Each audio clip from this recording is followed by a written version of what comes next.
ouvrons et regardons un peu le groupe parlementaire PDCI qui a salué la solidarité autour du porte-parole du PDCI-RDA, l'honorable Brédoumi Soumaïla. Alors, Simon Do a salué, Simon Do, donc membre du PDCI-RDA, a salué le soutien constant du président Adama Bictogo, président de l'Assemblée nationale, qui a réuni les présidents des groupes afin de renforcer la solidarité parlementaire autour de leurs collègues donc, qui ne siègent pas.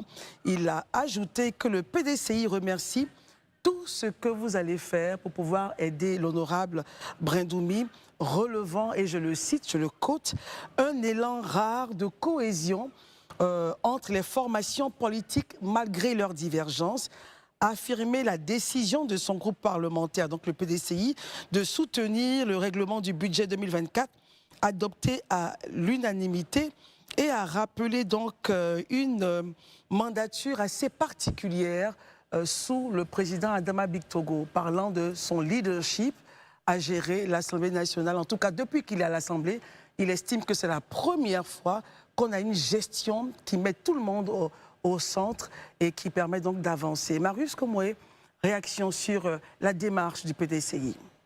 C'est salutaire. C'est salutaire dans la mesure où on n'est pas à l'Assemblée nationale.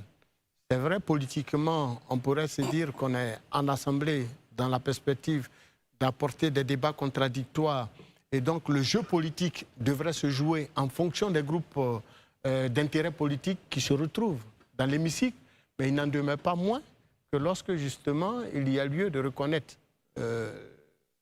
les avancées, des avancées notables, jamais enregistrées dans l'histoire de l'hémicycle par un président en exercice de cet important outil de prise de décision étatique. Et je pense que le PDCI fait une très bonne analyse de la situation. De la solidarité. Oui, mais au-delà de la solidarité, n'oublions pas que le PDCI a contribué à l'élection du président Adama Bictogo à la tête de l'hémicycle. Et donc le PDCI est totalement, à notre humble avis, comptable donc, de ses réussites et de ses échecs. Quand vous avez élu quelqu'un à la tête d'une institution, vous devrez pouvoir assumer votre voix que vous lui avez accordée en étant comptable de ses réussites et de ses échecs. Et donc, sur cette base-là, on peut dire que le groupe parlementaire PDCI-RDA fait œuvre utile en reconnaissant les mérites d'un homme qui a fait de l'Assemblée nationale un nouveau credo où, c'est vrai, les débats, même les plus houleux, ont lieu, mais au sorti de ces débats, eh bien, tous les députés devraient et doivent s'accorder à dire qu'ils sont tous des frères.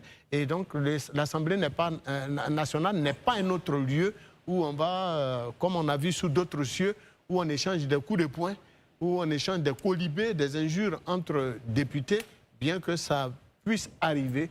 Mais au final, c'est dans l'intérêt supérieur de la République, c'est dans l'intérêt supérieur des Ivoiriens, prendre des décisions qui engagent la vie de la nation en modifiant le statut des Ivoiriens tel qu'ils le souhaitent à travers leur vote lors des campagnes électorales. Élisée, votre regard sur, je reviens sur la question, sur la démarche, l'attitude du PDCI dans la gestion du dossier de l'honorable Brédoumi. Oui, Christelle, vous savez, moi, ma démarche elle a été toujours cohérente. Hein. Moi, je suis pour l'apaisement, je suis pour le respect, quoique ne partageant pas les mêmes opinions, mais se parler avec beaucoup de courtoisie et de respect. Donc, je ne peux que saluer une telle prise de parole de la part du président du groupe parlementaire PDCI, M. Simon Do. J'ai trouvé là, comme je le disais à quelqu'un ce matin, voici le PDCI. C'est-à-dire? C'est ce PDCI-là que nous, on a connu. Quand on est né avec Houphouët-Boigny, jusqu'à ce qu'on arrive à Bédié, c'est ce PDCI-là qu'on a connu, qui savait chaque fois mettre en avant l'apaisement, la parole apaisée. C'est ce PDCI qu'on a connu. Et nous, on nous a dit que c'est l'ADN du PDCI. En tout cas, nos lectures historiques et autres nous ont dit que c'est l'ADN du PDCI. On reconnaît le PDCI dans toute sa splendeur dans un tel discours. Voici ce que c'est que le PDCI. Je peux comprendre que dans le cheminement, il s'est laissé parasiter par des pensées, des consciences venues de je ne sais où, qui ont déformé l'ADN du PDCI. Mais si aujourd'hui, ils prennent conscience de la nécessité de revenir à l'ADN du PDCI, c'est-à-dire un parti qui prône l'apaisement, la fraternité, la cohésion, comme l'a toujours voulu son père fondateur, celui-là qui a été à la base de la philosophie du PDCI. Tant mieux, on ne peut que saluer cela. Christelle, il y a le temps de la belligérance et puis à un moment donné, on fait le bilan et puis on tire les conclusions. On nous sommes arrivés à une étape où aujourd'hui, on a dépassé les conflits électoraux, les conflits fracticides. Il faut regarder à l'avenir de la Côte d'Ivoire. Qu'est-ce qu'on propose aux Ivoiriens? C'est important. Et je salue de telles prises de parole, je salue ce discours-là.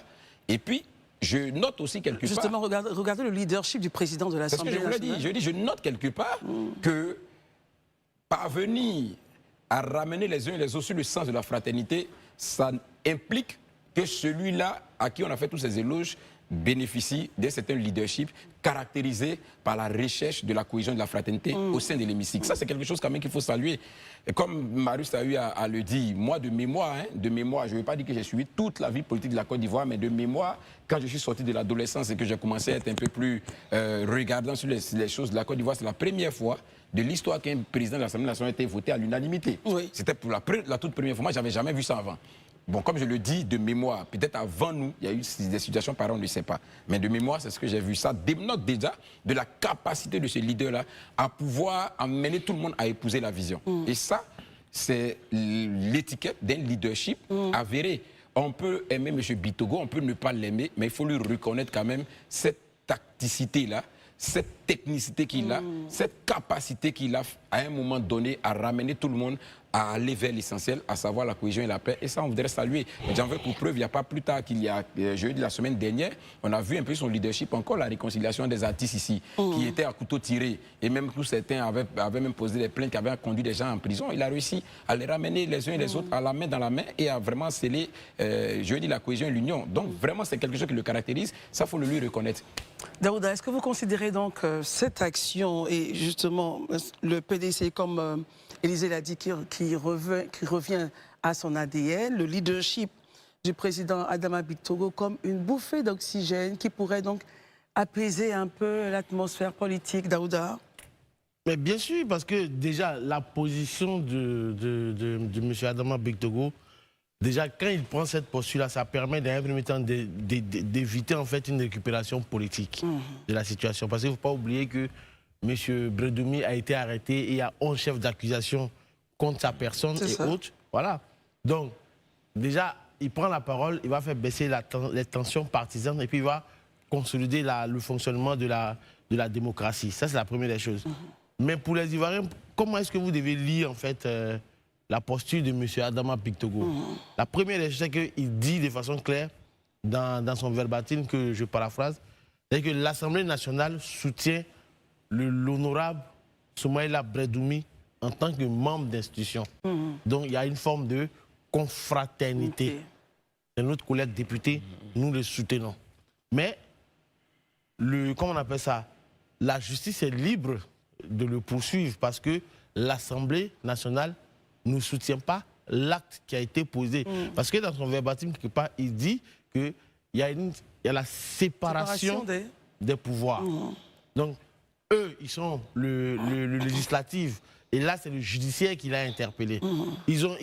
Bredoumi a leur soutien au niveau institutionnel, mais dans le judiciaire, ils ne peuvent pas s'y mixer. Et ils espèrent que le droit sera dit et l'état de droit s'exerce pleinement sans ingérence politique. Pour moi, je pense que c'est déjà très bien de la part de M. Adama Bitogo. Et je pense que le PDCI aussi fait bien. Élisée en parlait tout à l'heure. Il commence à revenir vers les fondamentaux. On espère qu'ils vont rester dans cette droite ligne-là. Et je veux espérer que la situation de Soumaïla Bredoumi va s'améliorer ou bien le jugement va se faire très rapidement pour qu'on sache clairement qu'est-ce qui est attendu pour lui. Voilà.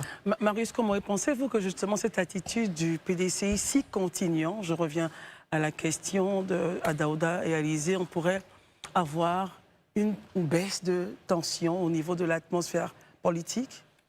Christelle, je vous le dis encore une fois, les élections présidentielles sont loin derrière nous désormais. Une page de l'histoire du pays est tournée. Aujourd'hui, le PDCI doit adopter la meilleure posture qu'elle a toujours eue d'ailleurs. depuis Houphouët, Bédié jusqu'à M. Thiam.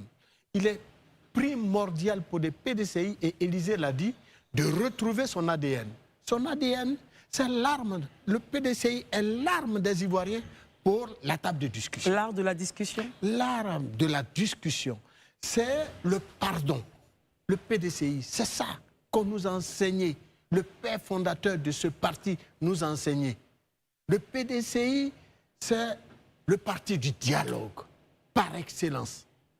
Le PDCI n'a jamais pris, ne serait-ce qu'un couteau, contre quiconque dans ce pays pour l'accession au pouvoir d'État ou pour la conquête du pouvoir d'État. Ça, c'est ce que nous savons. Alors, quand on nous a enseigné pendant plus d'une quarantaine d'années, la paix n'est pas un vain mot, c'est un comportement. Il nous a légué la paix comme héritage de toute sa vie politique. C'est Houphouët. C'est ce qu'il a laissé au PDCI, à ses petits-enfants et à ses enfants. La paix, le dialogue, qu'il a chanté toute sa vie politique. Aujourd'hui, à un certain moment de l'histoire de ce parti, on a entendu des discours guerriers, des discours qui nous ont fait perdre de vue que c'est un parti de dialogue, que c'est un parti... Quand on a vu le cas en Afrique du Sud. Oui, lequel? Relativement à l'apartheid. Nelson Mandela n'a pas pris un seul couteau contre ses frères sud-africains qui brimaient une autre classe sociale de Sud-Africains. Mais finalement, qu'est-ce qui a triomphé? C'est le dialogue. Asseyons-nous et discutons. C'est une expression qui vient d'un autre homme politique et non des moindres dans ce pays. Et donc, c'est ce que nous savons, nous. On a été éduqués à la mamelle de la paix, à la mamelle du dialogue. Donc, on ne peut pas accepter qu'à un moment donné, pour des divergences de points de vue entre hommes politiques, entre partis politiques, on advienne à s'entretuer au point de créer les conditions de, si vous voulez, la guerre civile. Je n'ai pas voulu certainement employer ce mot parce que nous ne le souhaitons point en Côte d'Ivoire. Nous avons vu la crise militaro-politique et ses dérives. Il ne revient plus à nos hommes politiques de nous engager dans cette perspective.